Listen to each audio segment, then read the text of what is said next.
Hi, everyone. Julie here from Sister Mediums, and I want to thank you for tuning in. It's mid October, and that means I'm here to bring you your Oracle card reading for the month.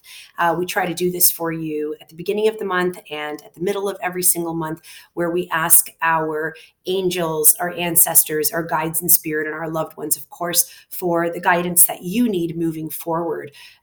So I invite you for this month of October to grab a coffee, a cup of tea, sit with a blanket in this cold, crisp, autumn breezed air, and just listen to what the guides and ancestors have to say for the month moving ahead. We have 4 different decks that we are using today. I have pulled 4 cards for you. And before I get started, I just wanted to leave you with this message that you are not alone in the way that you're feeling. We sat down a couple of days ago and had our full moon healing circle, and a lot of the people in the group all had this same consensus that 2019 has been a really trying year. There have been lessons to be learned, and some of us are still learning those lessons. And so things feel very repetitive, things feel very heavy, and energetically we feel weighed down. This is the perfect time of year, with the Hunter's Moon having just passed, to really get your life straight as far as putting priorities in place and making plans for the months ahead, closing up old chapters so that we're ready to move on to 2020 and have it be a really fantastic year. Having said that, I'm going to move right into the first card. I'm using the Wisdom of the Oracle deck by Call It Baron Reed. And the first card, I'm actually not surprised with, but it's chaos and conflict. When we look at this card right off the bat, we see the number 33, which is a card of bravery and guidance. And, a card to remain strong when we're faced with challenges. This card right off the bat tells me that there's a situation going on, and it's really, really difficult to sometimes see the other person's point of view, but we get to look at things from different perspectives when we sit and just analyze. And sometimes we're not meant to be understood, but to just understand maybe where the other person is coming from. So I invite you and I challenge you to try to be the change in the relationship that you're in, or in the business partnership that you're in, or in the conflict at home with your loved ones, family, friends, coworkers, where you feel defeated. Also to remember that every time there is a storm, we have the opportunity to build things back up and to put things back into place. The other thing about this card is when it comes to chaos and it comes to conflict, we really sit down and question at the heart of who we are, what's important to us, and, why are we having these arguments, or what are we not agreeing on? And that's when we really have to come to terms with what it is that we can negotiate and what it is that, we're firm on, as far as not compromising, whether it be our morals, our values, and really just staying true to who we are. The other thing about this card that I want to touch upon real quick is the animal totems. So there are 2 animals here, and the first one is obviously it's part giraffe and part zebra. And when I think of the animal totems of these 2 animals, the giraffe really represents tapping into our flaws and really accepting ourselves for who we are, finding the beauty in, the parts of ourselves that maybe we don't love, and to just embrace that. The zebra, of course, is balance, that lightness and darkness, the good, the bad, what is heavy in your life versus, what's feeling a little bit light in your life, and really finding that yin yang to yourself. Clearly, this animal is in distress. And when it comes to our own relationships and personal issues, it's not easy being in an argument with someone, and it's not easy when we feel conflicted and our hearts are telling us one thing and our head is telling us something else. So I invite you to analyze what's important in those relationships and just try to discuss it and talk it out as best you can, and move forward slow and steady. So that's the first card. The second card here is by Rebecca Campbell. I'm a big fan, and I do love this deck. I've been using it for about 6 months now. I like the cards because there's so many different messages in here, and they're a little bit different than regular oracle cards that I use. The artwork's also absolutely beautiful. This particular card is the Ever Unfolding Rose. And it says on here, cracked open, it's happening for you, not to you. And, I tend to not look at what's written on the cards or what's written in the books when, you purchase a new deck. I like to interpret it with my own mediumistic abilities, and of course asking my guides what's meant for you guys for the month and how it relates to you. Right off the bat, I see challenges, and when we think of a flower, we think of ourselves and we're in moments of challenge or of trying times, the first thing we want to do is retract and retreat. And this rose is really challenging us to stay open as much as we're hurting, to allow that hurt in and try to understand the lesson that's happening here.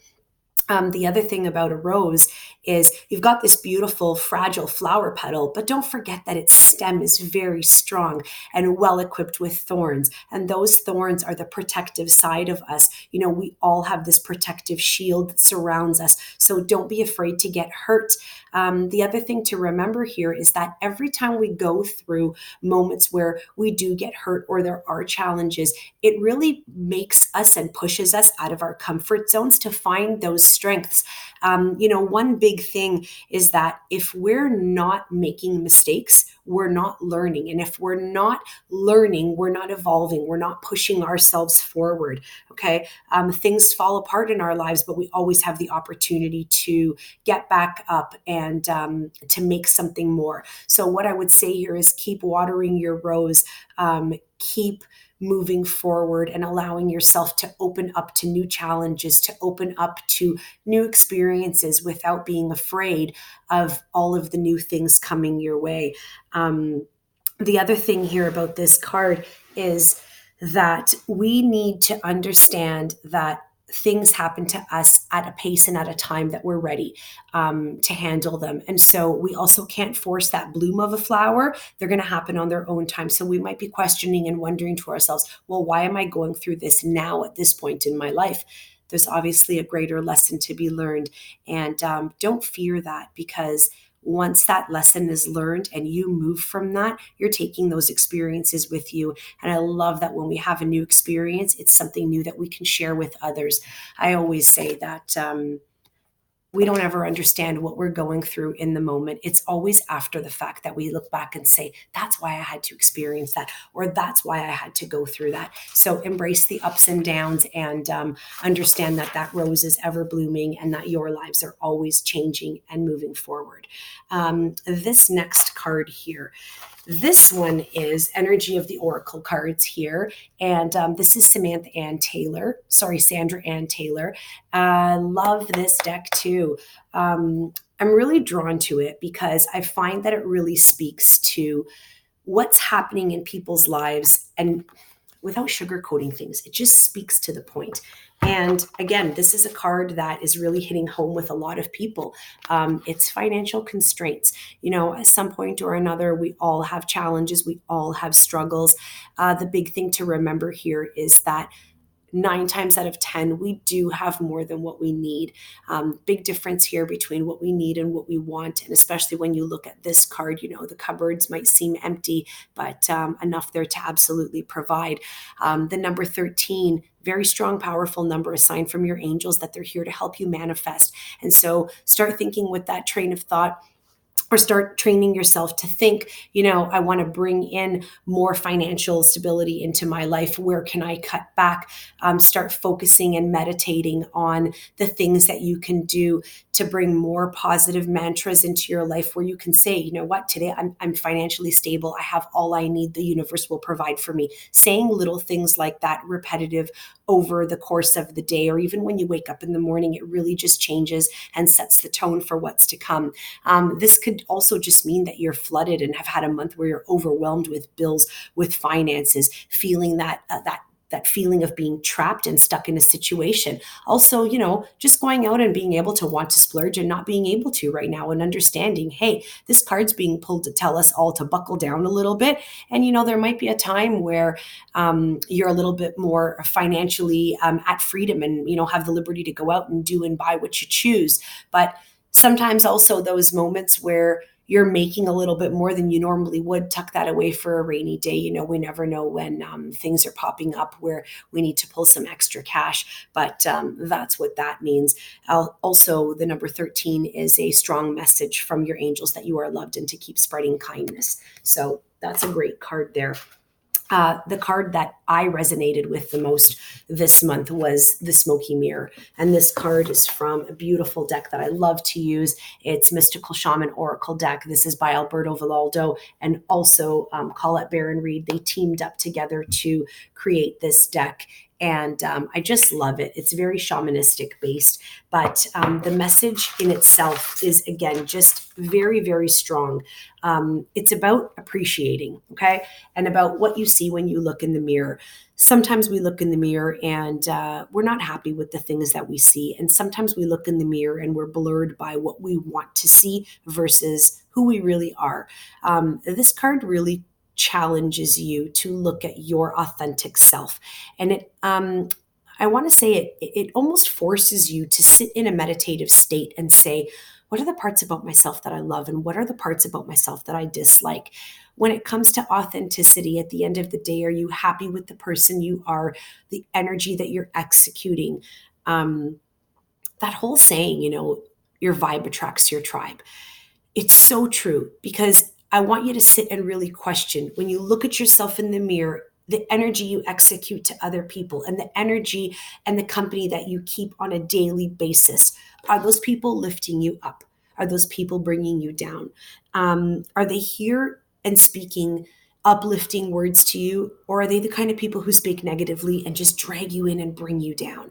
And, along the way, we've met more than a few people who probably are not living their authentic life and not speaking their truth and who they are. And more than anything, I believe that this card truly is asking you to take a look in the mirror and ask you if you're living your best life, ask you if you're carrying great company.